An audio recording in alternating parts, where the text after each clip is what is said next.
Good Saturday morning to y'all. 5 a.m. here in the East Coast. Uh,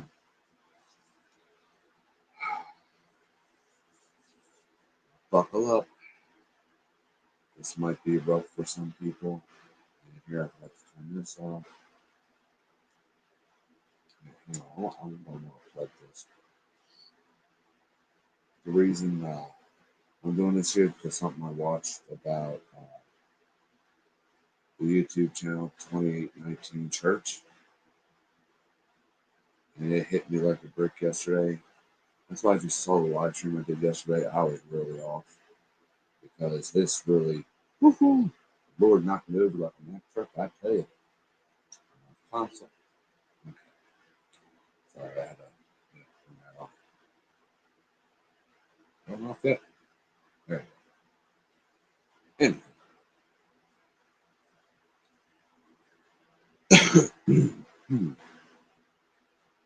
So,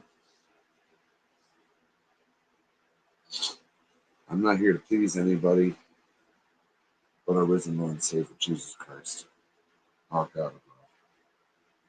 So, I'm not going to mince words. Uh, and I pray deeply for this. May the Lord guide my words and my actions in this video. We're going to talk about fruit. But let's do a backstory real quick. How's a guy wearing a Kiss shirt talking to me about God? Okay, we're going to go backwards here. A lot of you know my backstory. Um, in my early teen years, my mental health issues and stuff like that, and how I wasn't mature enough, or smart, or I don't know if I want to say smart enough, but I wasn't in the right frame of mind to accept the Lord yet, even though He was working on me and working through other people and this band here to get to me, believe it or not. But if it wasn't it for the Lord working through these guys, I wouldn't be talking to you. And it's I'm not going to mix words. All right, let's fast forward. We're going to present day. Uh, I find myself for a good while now. Yeah, once in a while I'll listen to Kiss or some other bands from the that I used to listen to, but not very often. Because they don't hit hard as much. You know how music hits you hard and makes you, you know, they don't do that anymore. You know, I mean, no hatred or disrespect to them.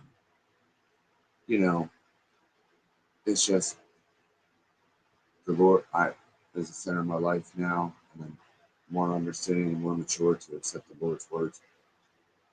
Now I listen to bands, even though I still love my heavy metal, like the band Striper. You don't know who Striper is?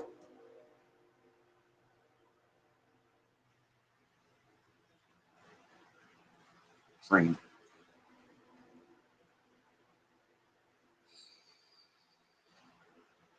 Um, Stryper. Go check them out. Christian heavy metal band. And some other ones. Zach Williams. Believe it or not, I mean, got out of heavy metal and ventured down the borderline of country. It's not really country, but he's contemporary Christian. Uh, country, rock and roll, contemporary. He's a plethora. Don't know who Zach Williams is. A few years back, the Lord worked through Zach Williams big time and made me come to my senses, and I was able to come back to the Lord in my life. and and stronger than ever. I haven't looked back since. With the song "Rescue Story," I highly suggest you guys listen to that song. So let's talk about bearing fruit. Okay, I find myself lacking in this as well. Uh, where a lot of people take their inspiration from musicians, celebrities, so on and so forth. Uh, and like, well, it says that they say they're a Christian. It's that there, whatever. Where's their fruit? What do you mean by that, Ron? Well, we're going to get to that here soon. In a good word. Um, Anybody on their profile, uh, anything you start up, social media thing, could say, hey, I'm a Christian. But where's their fruit? What did they do for the Lord? Do they try to reach people? Do they do things for people in the name of the Lord, not for their own self or their own celebrity, or get their name out there? Anything like that. That they do it humbly for the Lord. Many times we're going to find out, no. I will tell you one thing. My honest opinion,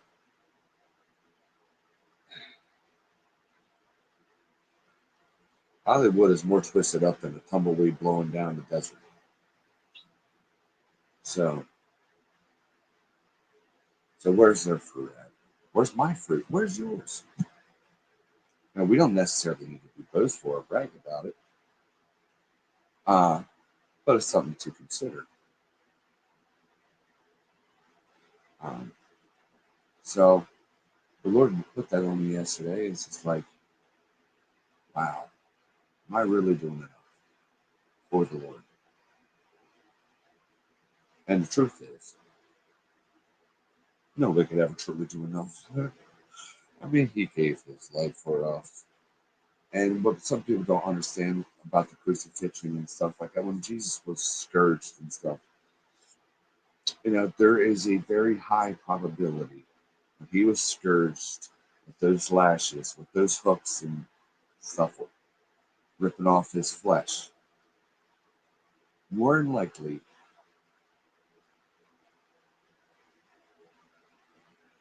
it was exposing all the way down to the bone and ripping chunks out. And then he had to be crucified, scraping his back up against an unsanded, like it would matter anyway, rough, rough piece of wood with his arms stretched out and then nailed down.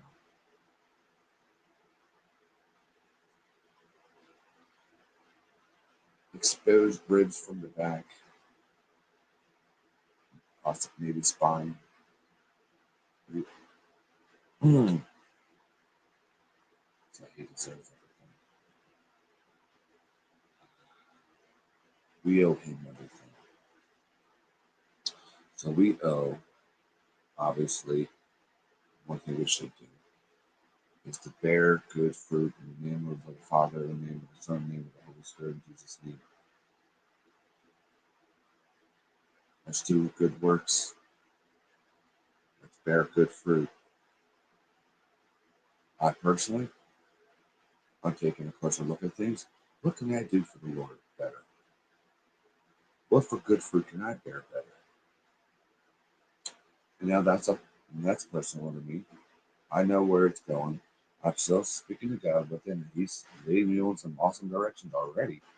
So once you get closer to God, closer and closer and closer, live in His Word, read His Word, most of the time you get really fast answers. So praise God for that. But here, let's just take a look here. Let's take a look at, and this is red letters right out of the Bible. And I lost my other place in First John because when Mark fell out. So we're not going to go to First John. Uh, Matthew 7:16. Okay. And I think it's 17 through 20. Yes. Okay. 16 through 20. Good. You'll recognize them by their fruit. Are grapes gathered from thorn bushes? Are figs gathered from thistles? In the same way, every good tree produces good fruit, but a bad tree produces bad fruit. A good tree can produce bad fruit.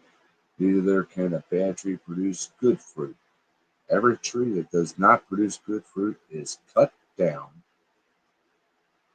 and thrown into the fire. So you'll recognize them by their fruit. Let's go in there. So you'll recognize them by. Wait. It's cut down and thrown into the fire. Okay, parable. Okay, that doesn't mean that he's just talking about trees here. Are you a good tree? Do you produce good fruit? Or are you a bad tree that produces good fruit? In the name of the Lord. If you're a bad tree, you're going to be cut down, thrown into the fire. I surely hope and pray nobody wants that, and that the world comes back to the Lord. We know in the good book it says that's not going to happen until the end of days times. And not everybody. Well, I'm going to continue with this. We're going to go to my eyes just have to glance down. Jesus also said, "Not everyone who says to me, 'Lord, Lord,' will enter the kingdom of heaven. Not only the one who does the will of my Father in heaven." On that day, many will say to me, "Lord, Lord, did we prophecy in your name, drive out demons in your name, and so many miracles in your name?" Then I announce to them, "I never knew you. Depart from me, you lawbreakers." Produce good fruit. Your point here. And back to this thing. Um, there's a reason why the music doesn't hit so hard anymore. I've gone stronger and more mature with the Lord. Yeah, time to time I'll listen to certain things. You know, yeah, it doesn't mean like in Satan's service or kids in Satan's service like so many believe way back then. But I'm more mature now with the Lord. Now better music hits my heart. Shout to the Lord. That's one. That was played at our wedding. My beautiful wife and I. Do you believe it's almost been 22 years since we've been married? 23 years together. That poor woman had to put up. You want to talk about a God-given strength? Through my health issues and stuff like that, she remained like a rock. Obviously, asked nothing in return.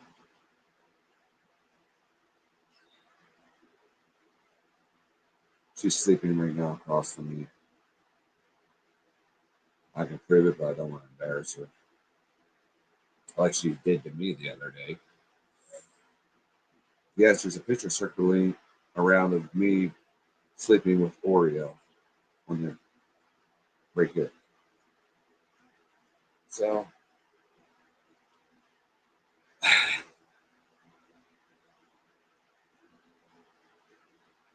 any rate, let us serve the Lord. Let us proclaim his name. Proclaim the Lord's name boldly in your everyday lives to whoever will hear. If they do not want to hear, You know what? Our hands are clean. You are not responsible for the blood. Their blood will not be on your hands or on my hands when it comes to the day of judgment. The Bible says we're going to be persecuted for proclaiming the Lord's name. Let us be persecuted. I'll never hold back from it. I got to do more for the Lord. There's no such thing as doing enough for the Lord. I'll tell you that right now. I mean, look what He has done for you. God, the creator of all things. I mean, my goodness. Go like this once. Take a deep breath. Everything that you just did took about a zillion different things to create, and He did it for you. He's like, I chose you. How does that make you feel like I chose you? Shouldn't you choose God? Shouldn't you choose our risen Lord and Savior Jesus Christ into your life to forgive you your sins, to forgive you your transgressions, and welcome Him into your life so you may have everlasting life with the Father in heaven?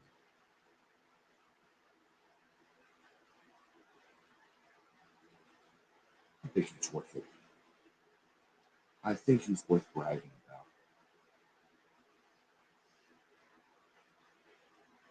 Over and over and over again. If people get annoyed, that's fine. If they turn away from you, even if it's family, that's fine, because you want to know something. If you're going to tiptoe around, say, oh, I can't talk about Jesus around this person or that person, even though they're related to you. What do you think the Lord thinks of that? Your creator. And so I want you to witness to them and never stop talking to them about Him. Because you're letting Him down if you don't.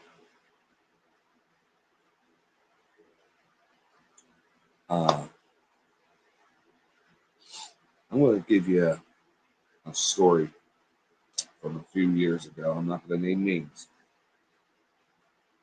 I'm about to wet my whistle here. I'm almost done. I think I'm done with my pot of coffee. I'm almost done. Ooh, it got cold. But a few years back, okay, some of y'all may have heard this story. If you didn't, here we go. Something with a family member. And this family member, uh, didn't know where they stood. Yeah, they said they believe, but do they really believe? You know, and you're like, should I or shouldn't I talk about the Lord around them? But guess what I did? A while back, years ago, I didn't know. But anyway, I shot a deer, and there's no rhyme or reason other than that the Lord made this deer travel so far. Because, okay, let me tell you, two shots with the 45-70 through the lungs. Well, one yeah, through the lungs.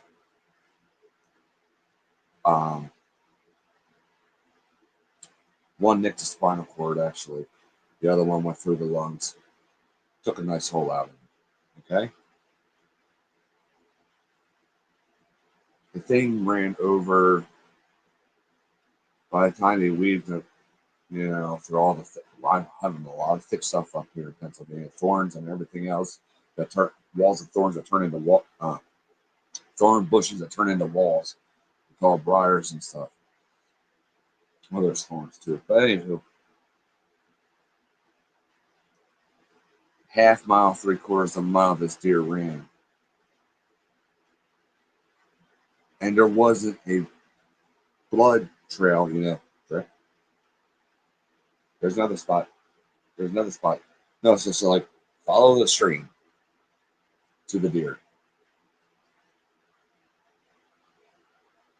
It was easy tracking, but through heavy cover, these briars and so on and so forth. And here's where it gets interesting. The whole way, my adrenaline's pumping. And it's not like it was a 12-point buck or bigger. It was a doe. We're meat hunters. Uh, I'm out loud around this person and his son, proclaiming the Lord's name, praising him that he blessed us with that deer, saying, please let us find this deer soon, Lord. You know, I'm here praying the whole way out loud, giving praise, thanks, and glory to God. You know, and I'm, please, Lord, let's find this deer soon, please. Continuously. And I'm full of joy and so much hope, even though when, you know, they're like, and they're looking at me like, who's this guy? Because I never did it before, you know. And I'm so sorry I'm smiling and laughing so much here because the looks on their faces, you had to be there. But um, such a joyful moment. And because the person I hunt with and myself, we share the harvest with each other. And we've been close ever since I've been alive. One of my closest family members, we're close in age. He's like another brother, you know. So we're we're on that blood trail, and I'm doing that. I'm not losing hope, and I continuously pray, help us, help us, help us, Lord. I know you're going to do it, Lord. I know you're going to let us find this deer. And all of a sudden, bam, there she is.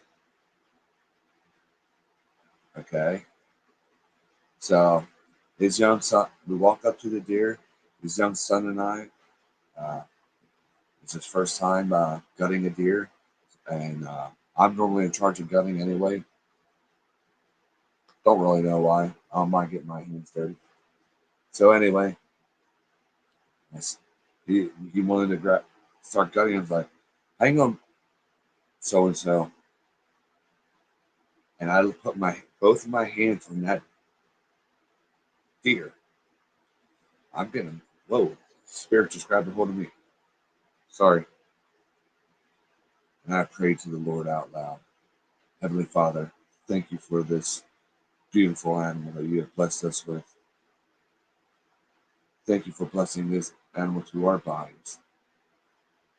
You know, I was said a prayer of thanksgiving to the Lord.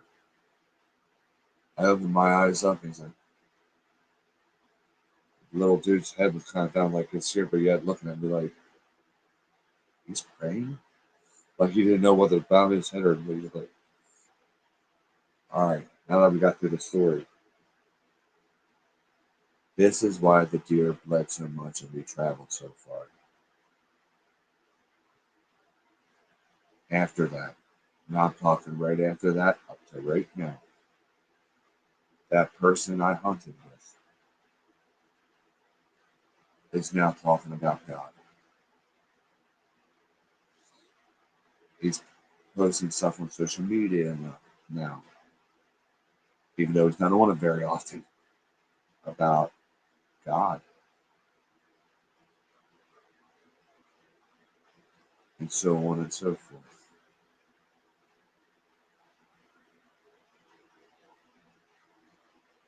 I didn't realize it at the time what all was going on. The spirit working through me, the reason the blood trail was so long. Because there's no, I mean, you can take out both lungs and there's no way an animal should run that far. You had to be there to experience it. Um, and I'll do it all over again. I'll tell you what.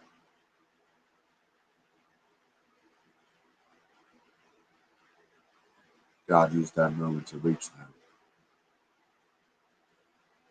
God filled me with the Holy Spirit the whole time without me even realizing it. It can happen sometimes. Testifying, praising, glorifying, producing good fruit in His name, laying hands on a deer and giving thanksgiving before I even gutted the deer. I didn't realize what was going on until a few years later. The Lord added everything up to me. 1 plus 1 equals 2. 2 plus 1 equals 3. You know, and it's just like, it's one of those simple things that, you just don't get it for a long time. It's like this old V8 commercial. I could have had a V8. And I praise and glorify God in the highest for that opportunity. I did not know that was going to happen. Well, of course, I didn't. I didn't go out there in the woods say, okay, today I'm going to touch his heart by 8 o'clock in the morning in the name of the Lord. And by 11 o'clock, we're going to be out of the wood butchering the deer. Or anything. You get it. Um, I'm getting goosebumps here and that joyful feeling. The way the Lord worked through me, the Spirit worked through me. I don't know. I tell you how amazing that worked for somebody. I thought I wasn't allowed to talk about my beliefs, me reuniting with Christ, so on and so forth. For me not being able to, me thinking, oh, Ron, you better. And a little while later, I realized, too, why would you keep your mouth shut? Proclaim His name. After after harvesting the deer and taking it home, a while later, that hit me too. You know, which brings up the point of don't be afraid to bring up the Lord in all things that you do. If somebody gets annoyed or bothered, even if it's a family member, do it anyway. Because people need to hear it, especially in a world like today. You know,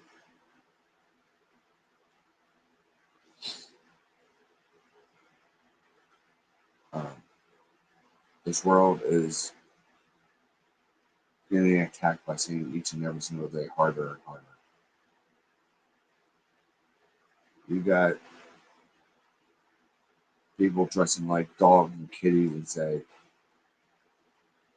or countless other things. I tried making the rainbow evil. And guess what? You forgot indigo.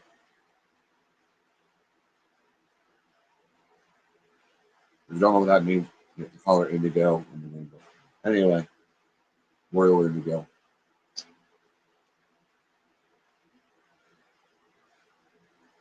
I'm not saying hate people like that or anything else like that. Don't you dare hate people like that. Love them. Pray for them. Care for them. Do as the Lord will do. Don't say, I'm a Christian. No, no, no. You're pray for them. Show mercy.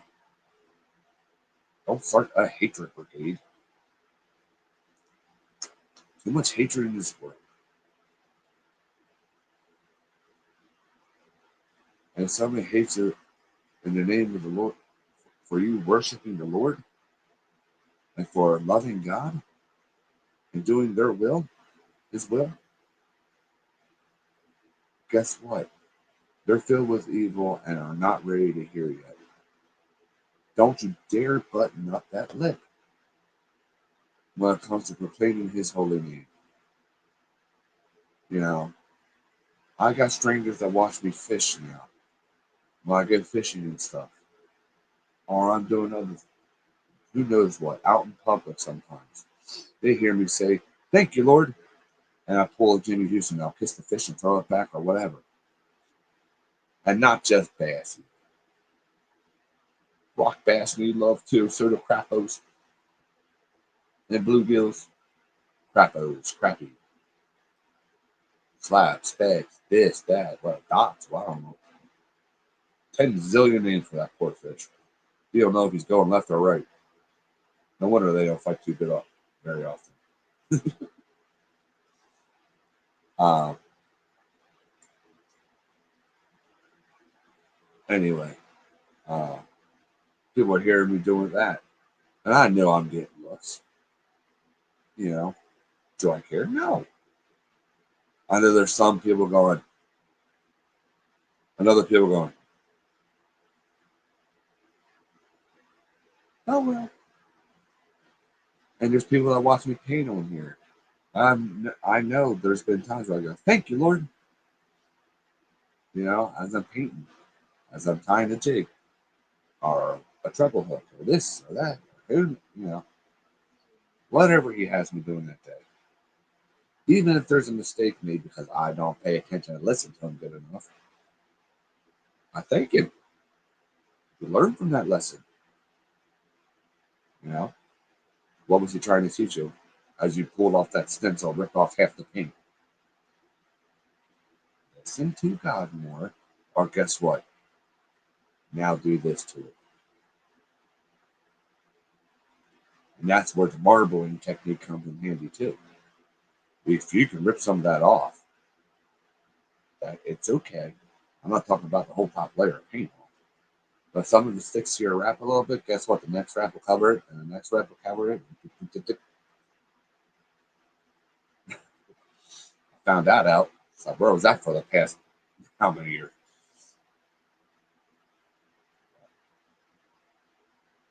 Thank and I praise God and thank the Lord for working through Goose to teach him that, to teach us that, the marbling technique. If y'all ever want to see me do any videos on how I marble baits, okay, I'm no ugly dog blowers. Um, you can do things that totally blow your mind, like send you a fishing lure that looks exactly like desert turquoise. It looks like a rock, mineral, whatever you want to call turquoise, precious stone. It um, I'm not there yet. I can sure try.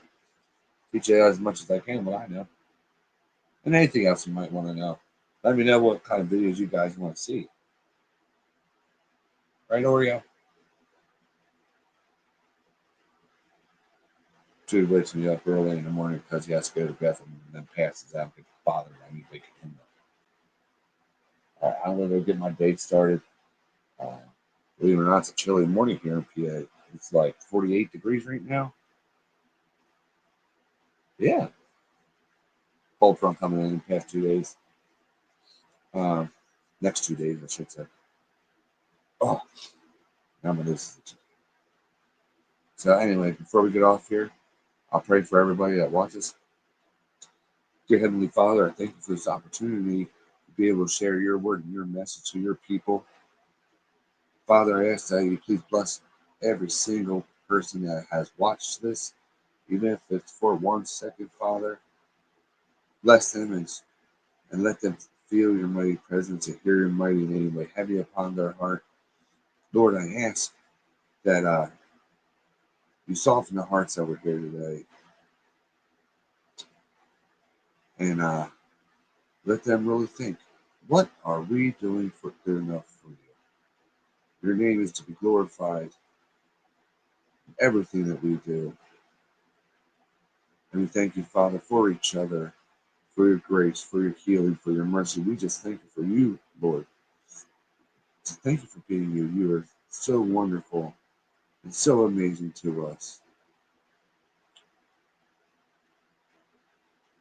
He's guided us and directed us each and every single day of our lives. In Jesus' name we pray. Amen. All right, guys, I'm going to get off of here. Uh, remember that I love you dearly. More importantly, God loves you more than what we will ever know. And that there's always new hope in Christ. Until that later on. Whoa, I almost dropped y'all. Talk to you later. Bye bye.